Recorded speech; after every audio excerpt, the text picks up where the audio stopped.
Education with Shantanu চ্যানেলে তোমাদের সকলকে স্বাগত জানাই। আজকে আমার আলোচনার বিষয় 2026 সালে যারা যুবসাথীর ফর্মটি ফিল আপ করেছো এবং জমা দিয়েছো তাদের কিন্তু অনেকেরই ফর্ম যেতে চলেছে রিজেক্ট। তো তো কী কী কারণে রিজেক্ট যেতে চলেছে তো বিস্তারিত কিন্তু জানাবো আজকের ভিডিওতে।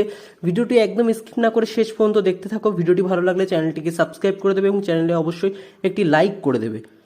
তো প্রথমে যেই ভুলটি হবে সেটি হচ্ছে তোমাদের এখানে বলেছে to field in English capital letters, অর্থাৎ ইংরেজিতে বড় হাতে লিখতে হবে।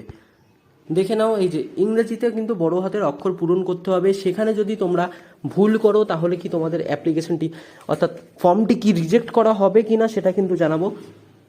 প্রথমে বলে রাখি, যদি তোমরা বড় হাতের জায়গায় কোথাও ছোট হাতে লিখে ফেলো ভুলবশত, তাহলে কিন্তু কোনোভাবে তোমাদের ফর্মটিকে বাতিল করা হবে না।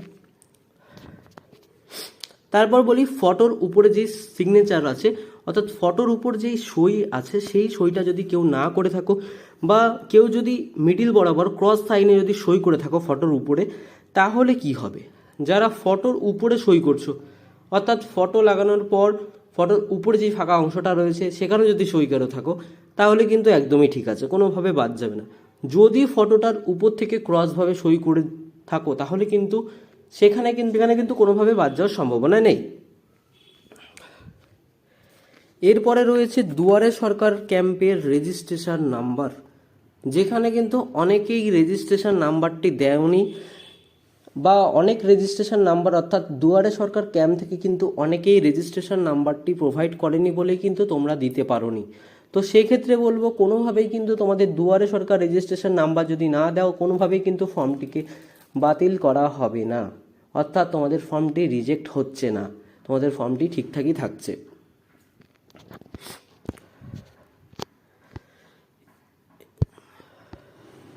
এরপরে যেটি রয়েছে সেটা হচ্ছে বেনিফিশিয়ারি নেম অর্থাৎ উপভোক্তার নাম।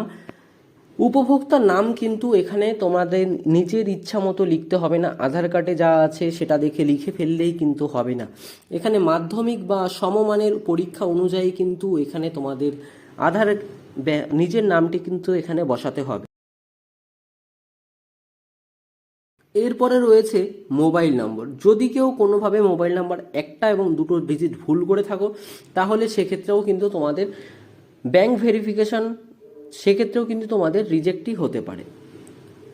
বেনিফিশিয়াল নেমের জায়গায় যদি নিজের নাম ভুল করে কোনো দেখা হলো, কারোর নাম সন্দীপ আছে, লেখা আছে আধার কার্ড বা মাধ্যমিকে SANDIP, সেখানে যদি তোমরা লিখে দাও SANDEEP, তাহলে সেখানে কিন্তু নামের মিসম্যাচের জন্য কিন্তু তোমাদের কিন্তু অ্যাপ্লিকেশনটি রিজেক্ট করে। এরপরে যেই ভুলটি রয়েছে সেটি হচ্ছে কাস্ট। অনেকেই বলছে যে কাস্ট সার্টিফিকেটের জায়গায় কিন্তু দাদা ভুল করে ফেলেছি, এসসি কার্ড আছে বা ST কার্ড আছে সেখানে কিন্তু আমি OBC কার্ডে টিক দিয়েছি ফেলেছি, বা OBC কার্ড আছে SC কার্ডে আমি ভুল করে টিক দিয়ে ফেলেছি, আমি দেখতে পারিনি। এবং অনেকেই জেন্ডার মেল ফিমেল এই সমস্ত জায়গায় কিন্তু আদার্সে টিক দিয়ে দিয়েছে। ঠিক আছে, তো যাদের আদার্সে আছে তাদের কিন্তু কোনো সমস্যা নেই, কিন্তু যাদের মেল বা ফিমেল আছে তাদেরই কিন্তু সমস্যাটা হচ্ছে। এবং এখানে কিন্তু দেখো 1/4/2026 হিসাবে কিন্তু বয়স 21 বছর হতে হবে। তো সেই হিসাবে যারা ফর্মটি ফিল আপ করেছো তাদের কিন্তু ফর্মটি থাকবে, এবং যারা কিন্তু সেই হিসাবে ফিল আপ করেনি তাদের কিন্তু ফর্মটি বাতিল যেতে চলেছে।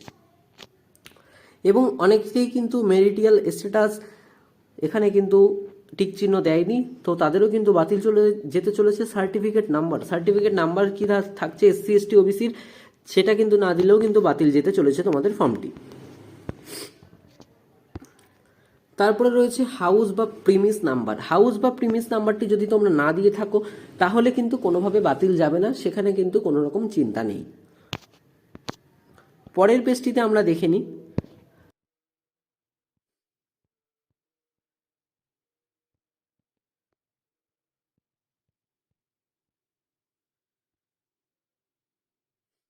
পরের পেজে রয়েছে মাধ্যমিক MP বা সমতুল্য রোল নাম্বার এবং ইয়ার।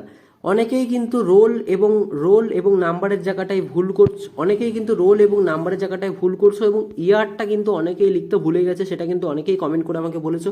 এবং বোর্ড সিলেক্ট করতে কিন্তু অনেকেই ভুল করে ফেলেছো, তো তাদেরও কিন্তু বাতিল যেতে চলেছে এই যুবসাথী প্রকল্পের অ্যাপ্লিকেশনটি অর্থাৎ ফর্মটি।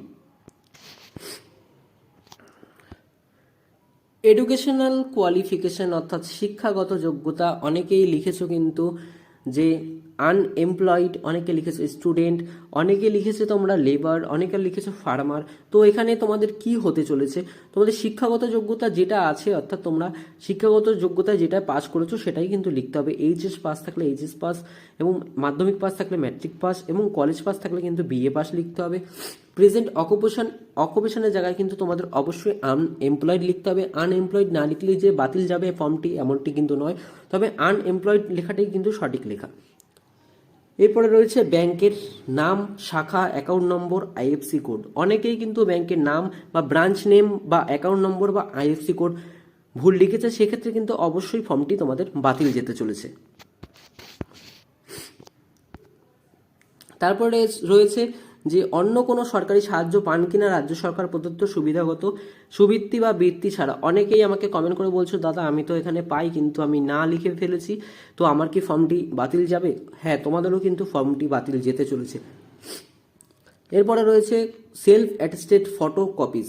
যারা সেলফ অ্যাটেস্টেড ফটো কপিস কিন্তু দেবে না, তাদেরও কিন্তু বাতিল যেতে চলেছে এই যুবসাথী প্রকল্পের ফর্মটি। অর্থাৎ সেলফ অ্যাটেস্টেড অর্থাৎ তোমাদের যে সমস্ত ডকুমেন্টগুলো চাওয়া হয়েছে, মাধ্যমিক সমতুল্য পরীক্ষার অ্যাডমিট কার্ড, মাধ্যমিক পরীক্ষার মার্কশিট বা যোগ্যতার সার্টিফিকেট, আধার কার্ড, ভোটার কার্ড, বাতিল চেক, এই সমস্ত জিনিস এবং এসসি এসটি ওবিসি কার্ডের সাথে কিন্তু তোমাদের এই সেলফ অ্যাটেস্টেডটা করে দিতে হবে। অর্থাৎ নিচে কিন্তু সই করে দিতে হবে, না হলে কিন্তু তোমাদের কোনোভাবেই এটিকে গ্রহণযোগ্য করা হবে না, তোমাদেরও কিন্তু বাতিল করে দেওয়া হবে। এরপরে রয়েছে সেলফ ডিক্লারেশন স্বঘোষণা, যেখানে বলেছে যে আমি কোনো রকমভাবে সরকারের কোনো অনুদান বা কোনো সাহায্য পাই না, যদি পেয়ে থাকি তাহলে কিন্তু বাংলা যুবসাথী প্রকল্পের জন্য আমার নম্বর বা আধার ভিত্তিক নম্বর ব্যবস্থার মাধ্যমে নিজেকে প্রমাণীকরণ করতে কোনো আপত্তি করছি না, এবং আইন 2016 এবং তদনুসারে প্রণীত প্রবিধান অনুযায়ী আমার স্বেচ্ছায় সম্মতি প্রদান করছি। এবং তারপরে কিন্তু এখানে অনেকেই ডেট লিখছে না এবং সিগনেচারও করছে না। যদি এগুলো না করে থাকো তাহলেও কিন্তু বাতিল যেতে চলেছে তোমাদের ফর্মটি। এবং শেষমেশ যেই জায়গাটি রয়েছে যে অ্যাকনলেজমেন্ট, এই অ্যাকনলেজমেন্টে যদি সঠিকভাবে না ফিল আপ করো তাহলেও কিন্তু বাদ যেতে চলেছে তোমাদের ফর্মটি। যদিও বা অ্যাকনলেজমেন্টটি জমা দেওয়ার সময় তোমাদের কিন্তু ছিঁড়ে এই কাগজটি দিয়ে দেবে, তো সুতরাং এখানে কিন্তু কোনো রকমভাবে ভুল করার চেষ্টা করবে না। এখানে কিন্তু দুয়ারে সরকার রেজিস্ট্রেশন নাম্বার বা ক্যাম্প নাম্বার দিয়ে দেওয়া হবে, এবং এখানে কিন্তু তোমার নিজের নাম যেখানে জমা দিচ্ছ সেখানের জায়গায়, এবং অ্যাপ্লিকেশন অন যেই তারিখে জমা দিচ্ছ, মোবাইল নাম্বার, আধার নাম্বার, এই কটি জিনিস কিন্তু যদি ঠিকভাবে দাও তাহলে কিন্তু তোমাদের অ্যাপ্লিকেশনগুলো সমস্ত কিছু ঠিকঠাক থাকছে।